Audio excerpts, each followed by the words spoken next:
Welcome back. Earlier in the week, the National Council of State has approved Professor Amupitan, SAN, as the new chairman of the Independent National Electoral Commission. President Bola Tinubu presented the nomination, praising Amupitan's legal expertise and commitment to electoral reforms. Council members, including governors and former leaders, endorsed the choice. The nomination now heads to the Senate for screening and confirmation in line with constitutional requirements. Amupitan, a respected law professor from University of Jos, replaces Professor Mahmood Yakubu. His appointment signals continuity in electoral reform and institutional stability. My guest tonight, our policy analyst, Yusuf Haruna. Hopefully he's going to be joining us in a bit. Yusuf, are you there, brother? Okay, we're trying to get signals for him. Of course, right here is the executive editor, TVC News, Kade Ladende. Kade, it is a pleasure doing this with you this evening. The pleasure is mine. Fantastic. Now, let's hit the ground running quickly. Now, he's a professor of law who specializes in company law, law of evidence, corporate governance, and privatization law. Now, he became an SAN in September 2014. What role did the Council of State truly play in this approval? Was it advisory, ceremonial, or decisive? Okay, so the news available to us is the fact that the Council of State approves of it, and what that suggests and what that connotes is that in their advisory role, because in your advisory role, you can say that I wouldn't advise you go this route. It's quite, it doesn't really make sense. So let's just bury there that it was a decision for the president to take. It was for the Council of State to approve or disapprove or also disagree with the president, because they can advise and the president can say, no problem, I want to go with this name. And so we are left with the Senate to do the screening. And I think that's what the discussion should be about.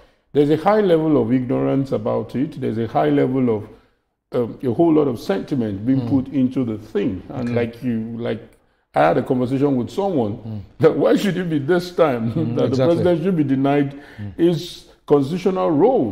There have been several electoral reforms. Why wasn't this aspect dealt with? And so when you even say the president shouldn't appoint, what are the options you have? Probably that should have been put to the National Assembly to have debated all this while. So I think it's totally uncalled for. We have chosen the person, or let me say the person has been nominated. The word is nominated.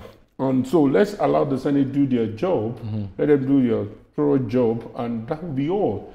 As far as the man is concerned, the resume speaks for itself. As far as the man is concerned, he's eminently qualified. As far as the man is concerned, we can only allow him, let us see whether he can do the job or he can't do the job. But as far as the resume is concerned, I think it's good to go. Well, having highlighted all of this, you would also agree that several critics are concerned about the independence of INEC. How can Professor Amupitan, win over skeptics who doubt his neutrality or capacity? There's a saying that I believe in, that only a fool doubts a proof. But sometimes, irrespective of the proof of neutrality, the proof of being professional, as far as the interest and not, do not have their way, they're likely to criticize. It's just like the game of football. I was telling someone that I remember when we knew little about the game of football, we always believed that when Nigeria loses, the officiating referees are always against us. But when Calvin Bassey scored that goal, everybody did not see it as the referee was against us. When the Falcons were believed to have gotten, offside, nobody saw the referee being against us. I think it's just for the losers to learn the tricks. There is a way to win election, and the way to win election is to win overwhelmingly. Everybody is always talking about free and fair election. You remember that when Trump lost the election, the system wasn't fair, according to him.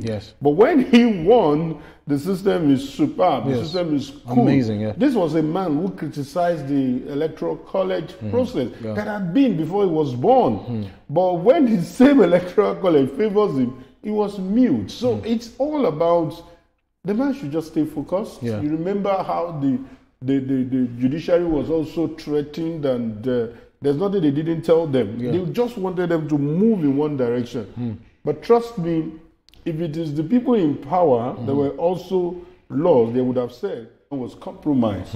Jega was accused of being biased. Mahmoud was accused of being biased. The days of Morisuwu was even worse than this. Even me, I believe that Morisuwu didn't do well.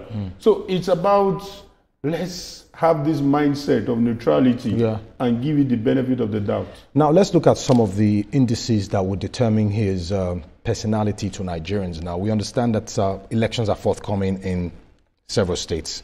Now, do you think these exercises that he would take up as INEC chairman, if screened and approved, do you think it will begin his course for Nigerians to start probably, gaining that confidence in him as he continues to progress on the job before the next general election? For me, the question is, who are these Nigerians that we're referring to?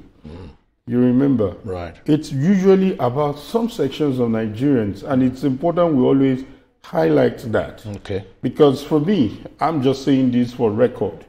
I do not believe that Jega wasn't a good man. I work closely as a journalist covering different elections. Right. And nobody would have told me that a party like APC was going to lose a presidential election in Lagos, where the flag bearer of that election, was on the, it was on the ballot and he lost.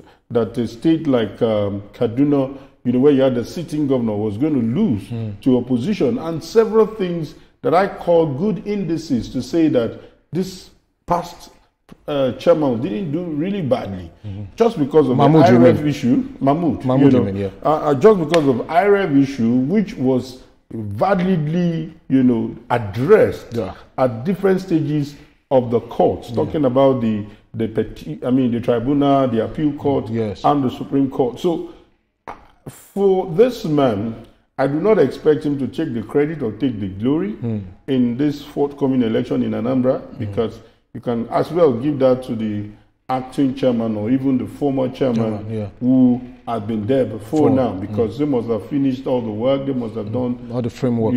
So it's just for them to now check his body language. So maybe we need to now read his own body language of what he endorses and what he overlooks. Maybe that's the only area we can actually assess it. But in terms of who has done the work, let's give it to the people currently there or the person that has just left there. So that's my view, but I don't think we should use that as a litmus test or an index. Before we slide off this topic, what do you think would be success?